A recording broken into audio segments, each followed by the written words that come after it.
नमस्कार. आपणा सर्वांचे खूप खूप मनापासून स्वागत आहे. सर्व लाडक्या बहिणींसाठी अत्यंत मोठी बातमी आहे. सर्व लाडक्या बहिणींसाठी, सर्व मैत्रिणींसाठी आणि संपूर्ण पात्र महिलांसाठी अत्यंत मोठी आनंदाची अपडेट आहे. तर आता मे महिन्याचा 11वा हप्ता सर्व लाडक्या बहिणींना लवकरच मिळणार आहे, असे स्वतः आदितीताई तटकरे यांनी लाईव्ह सांगितलेले आहे. आणि आता आजच संध्याकाळी 6 वाजता तो व्हिडिओ येणार आहे.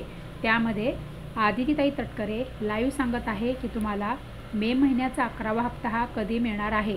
तर लवकरात लवकर जाऊन तो मोठा व्हिडिओ बघा. तो 6 वाजता संध्याकाळी येणार आहे. त्यामध्ये त्या स्वतः सर्व लाईव्ह सांगत आहे. तुम्हाला सर्वात मोठी आनंदाची बातमी दिली. चॅनलला कृपया करून सर्वांनी सबस्क्राईब करा.